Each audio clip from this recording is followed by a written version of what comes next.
સૂચના કે પોતપોતાની વ્યવસ્થા જળવાઈ રહે તેની તકેદારી રાખે। હવે હું રણછોડભાઈ ધાબાને વિનંતી કરું કે તેઓ ઉપસરપંચ શ્રી અજયભાઈ કોંડિયાલાનું ફૂલહારથી સ્વાગત કરશે।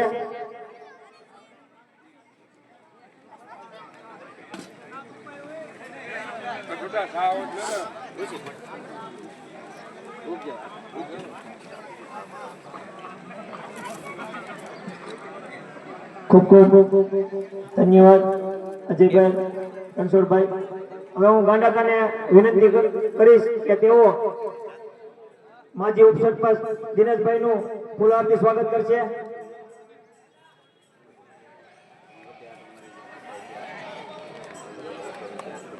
ખૂબ ખૂબ ધન્યવાદ। પ્રવીણભાઈ ખોડાભાઈ સોલંકી તેમને ઈશ્વર દાદા ગોળનું ફૂલહારથી સ્વાગત કરશે।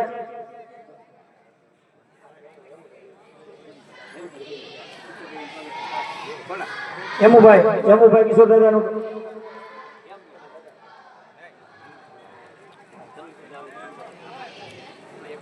કિશોર દાદા ગોળ, ખૂબ ખૂબ ધન્યવાદ હેમભાઈ દાદા। અનુભાઈ ધુંધળવા જ્યાં હોય ત્યાંથી હાજર થાય।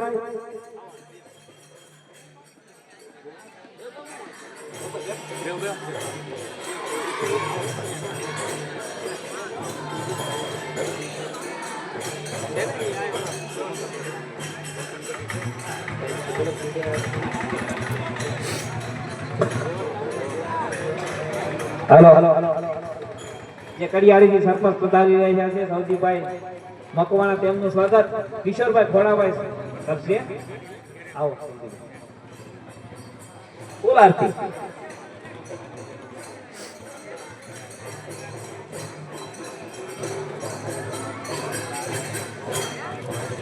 ખૂબ ખૂબ ધન્યવાદ।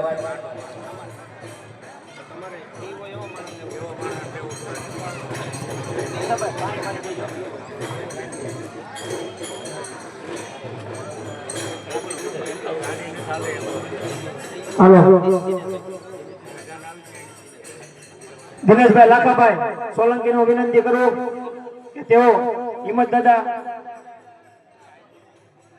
દાદાનું સ્વાગત કરશે ફૂલહારથી।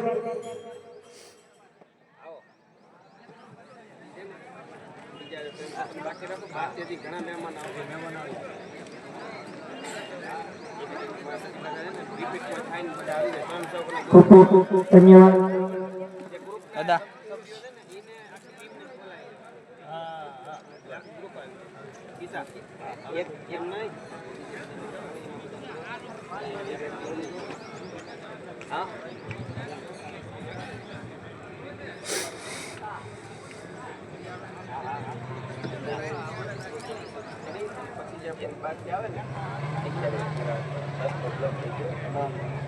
તમામ મહેમાનોને ખાસ સૂચના કે આગળ વડલા પાસે આખો રસ્તો બ્લોક થઈ ગયો છે, તો અહીંયાથી સ્વયંસેવકોને ખાસ સૂચના કે ત્યાં જઈ થોડીક ટ્રાફિક હટાવે, જેથી કરીને અમારી વ્યવસ્થા શાંતિપૂર્વક જળવાય।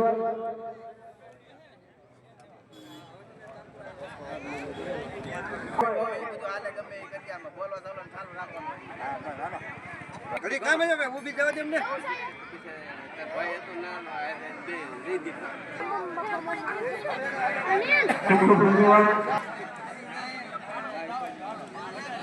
તમામ સ્વયંસેવકો સવારના ગ્રુપના પ્રમુખોને ખાસ સૂચના કે પોતપોતાના કાઉન્ટર ઉપર સ્વયંસેવકોની વ્યવસ્થા જળવાઈ રહે તેની તકેદારી રાખે, જેથી આપણે અમારા માણસો ગોતવાના હોય બધા કાઉન્ટર ઉપર પોતપોતાના પૂર્ણ થાય।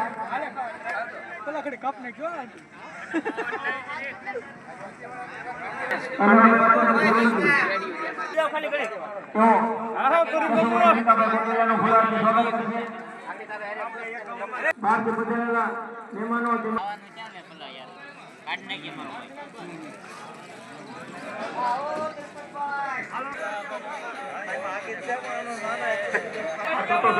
સમારોહ 2500 રૂપિયા બાબુભાઈ ગીગાભાઈ પટેલ।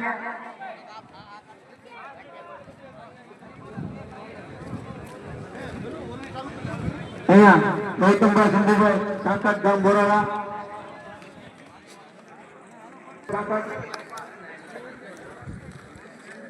નતું બંધ નતું હું કઈ ઉતારવા માંડ્યો તમારો વાંધો જ નહીં યાર.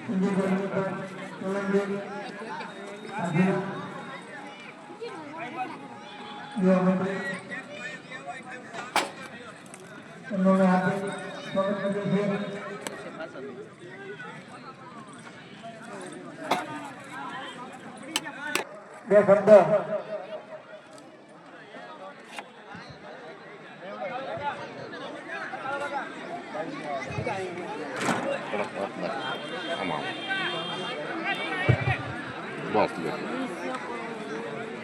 समस्त कोरी समाज वांड मुकाम उपसरपंच माजी सरपंच દિનેશભાઈ બાજુના ગામના સરપંચ સૌજીભાઈ આ ગામના અગ્રણીઓ પીજીવીસીએલના અધિકારી કેશુભાઈ અમારા દાદા કોળી સમાજના અન્ય સમાજના મંચસ્થ અમારા જાફરાબાદ તાલુકા યુવા મોરચાના મંત્રી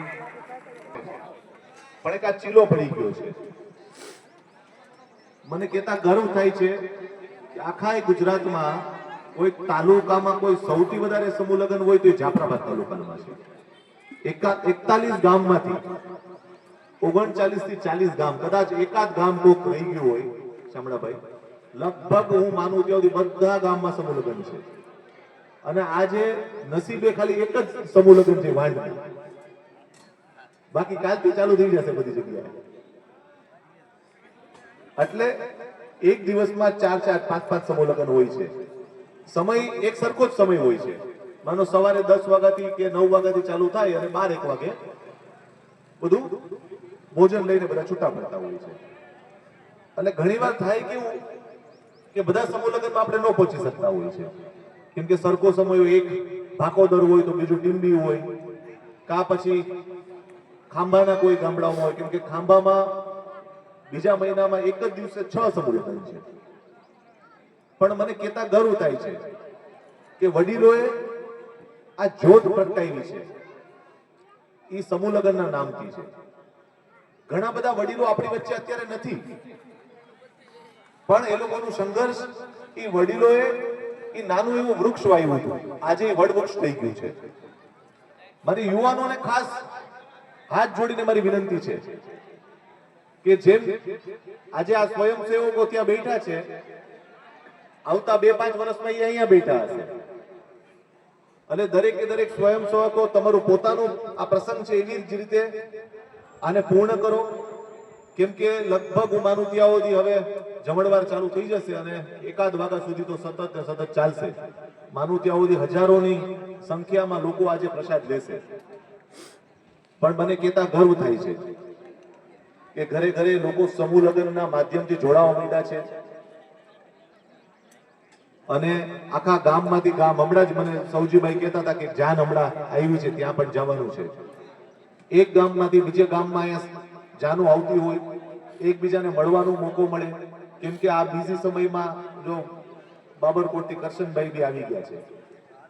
સમય કોઈ પાસે છે નહીં, પણ સમૂહ લગ્નના માધ્યમથી આપણે બધા એક મંચ ઉપર ભેગા થતા હોય છે, એકબીજા સાથે સમાજની કંઈક વાતો થતી હોય. અને હમણાં તો લગભગ સોનાનો ભાવ બી એક તોલાનું લગભગ 1,60,000 તો પાસ થઈ ગયો છે.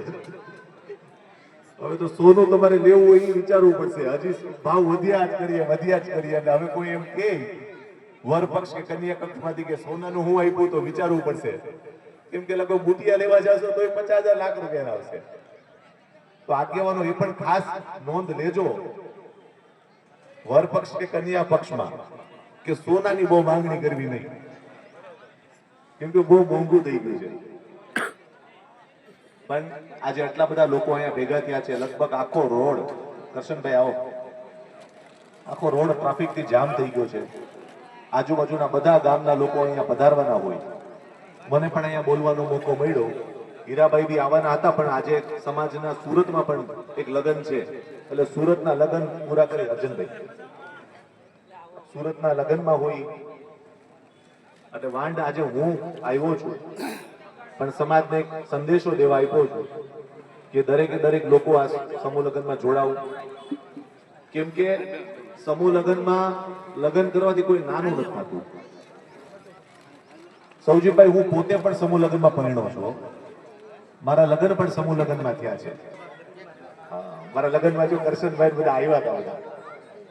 એટલે આ લગ્ન, સમૂહ લગ્ન એક એવું માધ્યમ થઈ ગયું છે, એકબીજાને જોડાવાનું માધ્યમ બની ગયું છે. કદાચ કોઈકના મન એકબીજા માટે ખાટા હોય, પણ અહીંયા તો બધા ભેગા થઈને એક સાથે જ આયોજન કરતા હોય કે ભાઈ કેટલા લોકોનું જમણવાર બનાવશું, ક્યાં મંડપ કરશું, કોણ ટ્રાફિકની વ્યવસ્થા જોશે, કઈ રીતે મંચ ઉપર બધું કરશું, કઈ રીતે કરિયાવરણ ભેગું કરશું, પછી બધાને કંકોત્રીઓ દેવા જવાની, બધાને ગામડે ગામડે ફોન કરવાના. એટલે બધા સ્વયંભૂ બધા પોતાની મહેનતથી આ લગ્નમાં બધા જોડાતા હોય છે. મને અહીંયા બોલવાનો મોકો મળ્યો એ બદલ હું વાંડ ગામના દરેકે દરેક સમાજના અગ્રણીઓ, સરપંચ, ઉપસરપંચ, સ્વયંસેવકો અને આ કમિટીના દરેકે દરેક લોકોનો હૃદયપૂર્વક આભાર માનું છું. અને ફરી કહેવાય કે આ ચોથો છે, આવતા વખતે પાંચમો હશે. આપણે અહીંયા હસવું, કાલાવારે નહીં રહેશું, પણ આ સમૂહ લગ્ન હંમેશા વાંડ ગામમાં થતા રહેશે. એટલે આપણા યુવાનોને પણ આમાંથી કંઈક શીખવું, વડીલોએ જે બલિદાન આપ્યું છે એ કઈ રીતે, એટલે આપણે આ સ્ટેજ ઉપર સમાજ અહીંયા બેઠી ચૂક્યો છે. તો યુવાનોને પણ મારી હાથ જોડીને વિનંતી છે કે સમૂહ લગ્નના માધ્યમથી સમાજના હિત માટે કંઈક એવા કામો કરો કે જેથી સમાજ આગળ વધે. અને આપ સૌ ફરી હૃદયપૂર્વક આ કમિટીનો ખૂબ ખૂબ આભાર માનું છું. અસ્તુ, ભારત માતા કી જય.